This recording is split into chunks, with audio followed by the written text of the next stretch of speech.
Bon, je voulais rapidement prendre le temps de faire une vidéo sur la chose la plus importante au monde, l'argent. Là, c'est ma serre. Vous voyez, j'ai commencé à récolter un petit peu des tournesols parce qu'aujourd'hui c'est jour de récolte. C'est peut-être la plus grande commande de l'année aujourd'hui, le 20 décembre, juste avant Noël, forcément pour les fêtes. Moi, je suis à Strasbourg, donc il y a le marché de Noël, et pendant le marché de Noël, il y a énormément de demandes, les restaurants commandent beaucoup plus, donc là, c'est vraiment là que je fais le plus de chiffre d'affaires. Je fais presque un double mois, en fait, pendant le mois de décembre, et donc il y a beaucoup de travail, mais c'est aussi très très plaisant, parce qu'il y a beaucoup qui rentrent, le chiffre d'affaires explose, et puis ça fait beaucoup de sous d'un coup, du coup ça me fait penser aux sous. Alors on va en parler. En plus, vous voyez, je me suis rendu compte que cette lumière que j'ajoute pour la photosynthèse en hiver donne un petit air doré à mon teint, bien sûr, ça se voit, ça m'a fait penser à l'histoire de Midas. Vous connaissez ce mythe grec de Midas? Il est assez connu. Midas obtient un vœu qu'une divinité lui accorde, et il peut choisir ce qu'il veut, ce roi Midas. Et ce roi Midas qui aime l'argent et qui veut de l'argent dit: je veux que tout ce que je touche se change en or. Et il obtient ce pouvoir magique, que tout ce qu'il touche se change en or. Mais à partir de ce moment-là, il ne peut plus ni boire, ni manger, parce que dès qu'il touche un verre d'eau, ce verre d'eau se transforme en or, et l'eau qu'il contient aussi. Et dès qu'il touche quelque chose à manger, qu'il veut manger, cet aliment se transforme en or, et donc il ne peut plus manger non plus. Voilà, ça c'est le mythe. Après, il fait amende de son avarice, et puis on lui dit d'aller se laver les mains dans un fleuve, et à partir de ce moment-là, ce pouvoir magique qui est censé être une bénédiction, mais finalement s'avère être une malédiction, disparaît. Et le nom de ce fleuve, d'ailleurs, petite parenthèse, c'est Pactole. C'est de là que vient le mot pactole en français. Pactole, c'est un fleuve où il y a plein d'or en Turquie, et c'est l'explication mythologique du fait que dans cette rivière, le Pactole, il y avait, ou il y a toujours aujourd'hui, plein d'or. Voilà. Mais donc, Midas, il veut avoir de l'or, de l'or, de l'or, mais il se rend pas compte que d'avoir de l'or, ça peut être une bénédiction comme une malédiction. Et c'est vrai que finalement, l'argent, sans rien d'autre avec, ça vaut rien. On peut imaginer plein de situations où avoir tout plein de thunes, tout plein d'argent, ça sert à rien. Par exemple, si vous êtes perdu sur une île déserte, vous avez rien à manger, vous avez personne avec qui parler, rien à faire, vous pouvez pas survivre. Alors si vous avez des lingots d'or et des milliards et des millions et des centaines de bitcoins, ma foi, ça ne vous sert à rien. Rien du tout. Ok? C'est pour ça que j'avais envie de parler de la richesse, et j'avais envie de dire ce que c'est la richesse pour moi.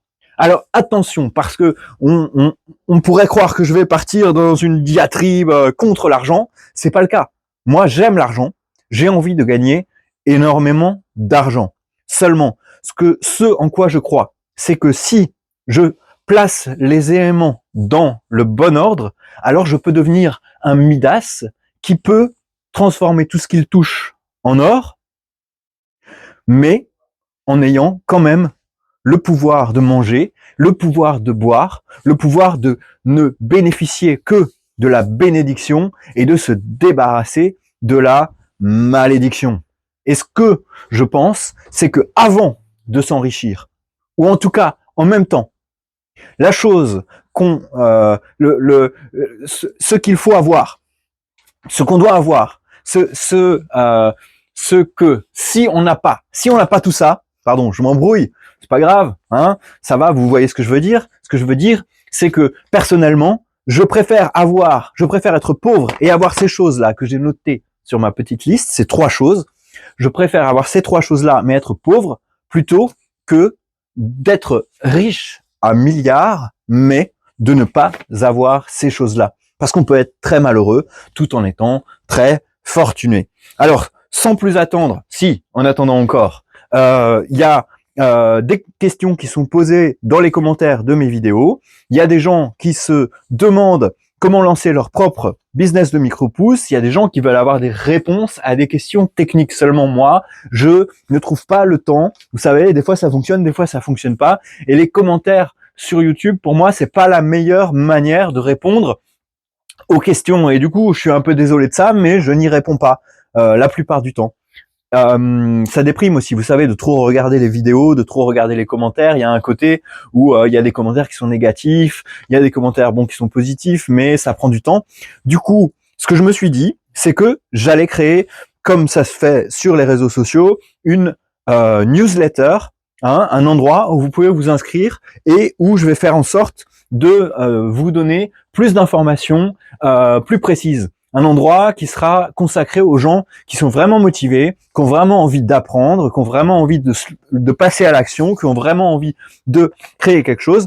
Et du coup, ce que je vous invite à faire, c'est d'aller sur mon site qui s'appelle nathanaelfray.fr. Vous trouvez le lien, je vais le mettre en commentaire, épinglé, ou alors il est dans la description de la chaîne, ou dans la description de la plupart des vidéos, nathanaelfray.fr, et là, vous pourrez vous inscrire à ma newsletter. Et comme ça, ensemble, on pourra cultiver des richesses qui ne sont pas des richesses monétaires, mais des richesses de vie, des richesses de savoir-faire, des richesses de culture, des richesses qui ont de la valeur. Donc, ces 3 richesses pour lesquelles je n'échangerai aucune richesse au monde. On va commencer par le savoir-faire. Parce que oui, savoir-faire, c'est quelque chose de vraiment important et vraiment savoir-faire. C'est-à-dire que moi, aujourd'hui, ça n'a pas toujours été le cas. Plus jeune, j'aurais pas pu, et ça a pris du temps pour moi pour construire ce savoir-faire. Mais aujourd'hui, si vous me mettez sur cette île déserte avec ce million dont on parlait tout à l'heure, eh bien, j'ai le million, je le garde, je le mets dans ma poche, je le mets dans mon ledger en Bitcoin, et à côté de ça, je peux quand même survivre, parce que j'ai du savoir-faire. Parce que je suis capable de me débrouiller. Si c'est le reboot de la société et que c'est la guerre partout et qu'il faut survivre, moi je survis. Si à un moment j'en ai marre de faire ce que je fais et qu'il faut que je fasse autre chose, je peux faire autre chose parce que j'ai des savoir-faire. Et voilà, il y a plein de situations dans lesquelles auparavant j'aurais pas su me débrouiller. Aujourd'hui, j'ai le savoir-faire. Et du coup, avec ce savoir-faire, en fait, je me sens surpuissant parce que je sais que quelle que soit la situation, en fait, même si c'est pas un hiver nucléaire ou une catastrophe sur une île déserte, c'est juste que si jamais un jour je dois changer de vie, si jamais un jour je dois passer à autre chose, si jamais un jour les circonstances changent, si jamais un jour je dois quitter la France et partir un petit peu précipitamment vivre à Dubaï ou en Argentine ou que sais-je, ma foi, je sais que là-bas je saurais me débrouiller parce que j'ai du savoir-faire, ok? Et le savoir-faire, pour moi, c'est une richesse très importante. Ensuite, une deuxième chose qui se repose sur le savoir-faire, c'est l'amour-propre. Et bon, voilà, c'est ça, l'un vient un peu avec l'autre. En tout cas, il y a un amour-propre que j'ai su développer au fil du temps, qui est à la base de toute ma construction, qui est à la base de toute ma spiritualité aussi, qui est à la base de toutes mes relations avec les gens autour de moi, et qui fait que je me lève le matin, j'aime respirer, j'aime me lever, j'aime écouter ce que je dis, j'aime être qui je suis. Et ça n'a pas de prix. Et je sais que c'est plus que toutes les autres richesses de cette liste, c'est la richesse qui est la plus facile à falsifier. Parce que si on a beaucoup d'argent, par exemple, on peut très facilement faire comme si on avait de l'amour-propre. Mais l'amour-propre, ça se falsifie, et les gens qui font comme s'ils avaient beaucoup d'amour-propre, ne sont pas forcément pleins de cet amour-propre. Alors que, au fil du temps, si on travaille à développer son savoir-faire, qu'on vit des expériences, qu'on ne se repose pas que sur les autres, mais sur soi-même, qu'on développe des compétences, alors on développe un vrai amour-propre. Et c'est aussi un travail qu'on fait, encore une fois, en ayant une spiritualité, hein, en passant du temps à réfléchir, à prier, à méditer, à lire, on développe cet amour-propre. Cet amour-propre qui est aussi un amour de quelque chose qui nous dépasse. C'est quelque chose de l'ordre de magique, de spirituel, l'amour-propre. Et c'est très important. Et c'est pas facile. Et c'est pas donné à tout le monde non plus, il faut pas croire. Non, non, non. Donc, cherchez un vrai amour-propre. Et ça, c'est une richesse qui vaut toutes les autres richesses du monde. La troisième richesse pour laquelle je ne donnerai que je ne sacrifierai pour rien au monde, c'est mes enfants. Pourquoi? Parce que mes enfants, c'est mes enfants, je les adore, c'est sûr. Je ferai tout pour eux. C'est bizarre d'ailleurs, enfin, vous voyez, je les avais mis sur la liste d'abord, et puis après, je me suis dit, ouais, mais ça marche mieux si je mets savoir-faire ensuite. Enfin bon, qu'importe, il n'y a pas vraiment de sens dans cette liste, c'est juste 3 trucs. Hein. Et puis de toute façon, les 3 trucs, ils se construisent les uns en parallèle des autres, ok? Donc, les enfants, qu'est-ce que c'est? C'est le temps, en fait. C'est le temps, les enfants. À la fois parce que quand on a une vie avec des enfants, on profite 3 fois, 4 fois, 10 fois, 1000 fois plus de son temps. Si on vit 100 ans et qu'on n'a pas d'enfants, on va vivre 100 ans. Mais d'une certaine manière, le ressenti qu'on a quand on vit avec des enfants, si on vit 100 ans, c'est comme si on vivait 200 ans, 300 ans, 100 000 ans. C'est énorme. À quel point ça donne plus de corps. Ce que j'aime bien dire, c'est que vivre sa vie sans enfant, c'est un petit peu comme jouer à un super jeu vidéo, mais rester en mode démo. Alors là, peut-être que je suis un petit peu millénium, millénial, je sors des années 80, je sais pas si ça existe encore ça, mais à l'époque, on pouvait essayer un jeu vidéo gratuitement et on n'avait que le premier niveau. On n'avait pas la suite, hein. Je sais pas si vous voyez, ou c'est peut-être comme la version gratuite de certains jeux avec des pubs et puis qui est pas très intéressante. Et puis si tu payes, t'as la version complète et tu peux aller plus loin. Voilà. En tout cas, avoir des enfants, ça rend la vie 1000 fois plus savoureuse et donc on profite beaucoup plus de son temps finalement. On ressent beaucoup plus d'émotions, on vit beaucoup plus de choses. Et en plus, la vie pour nous, le temps de notre vie, on peut pas le multiplier. On a un temps qui est défini.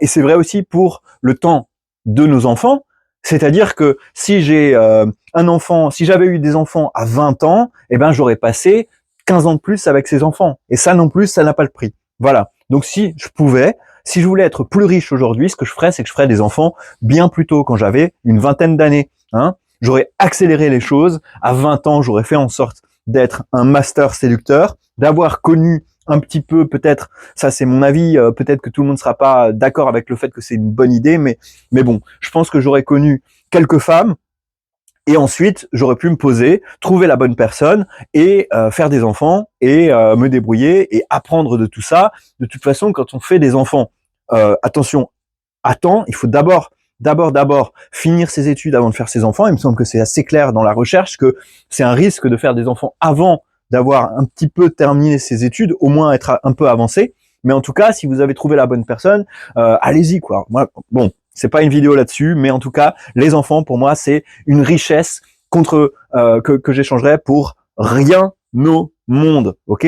Même pas une action SpaceX, même si Dieu sait que j'aimerais avoir une action SpaceX. Bon, voilà. Donc ça, c'est 3 choses qui ont plus de valeur que tout le reste pour moi, que j'échangerais pour rien au monde. Hein. Le savoir-faire, l'amour-propre et les enfants. Et là-dedans, je me retrouve avec un sentiment de liberté, un sentiment de force, un sentiment de puissance qui fait que finalement, déjà, même comme ça, je suis déjà riche. Mais en plus, c'est la base sur laquelle je peux construire, si j'ai le bon état d'esprit, si j'ai les bonnes informations, une vraie richesse. Et les millions, croyez-moi, ils arrivent pour moi. Surveillez-moi, abonnez-vous, vous allez voir. Et si vous voulez qu'on grandisse ensemble, si vous voulez qu'on apprenne ensemble, et si vous voulez que je partage un petit peu avec vous, plus les ficelles du métier, et que je vous aide à aller de l'avant, à créer quelque chose qui vous appartient, et à trouver ces richesses dont je parle, alors abonnez-vous à la newsletter. Comme ça, on sera ensemble pour le long terme. De toute façon, on est ensemble ici sur cette chaîne pour le long terme, mais sur la newsletter, vous allez avoir accès à des choses que je ne partagerai pas ici. Ce sera un petit peu là que vous verrez les coulisses. Alors, j'ai hâte de vous y retrouver. Bye.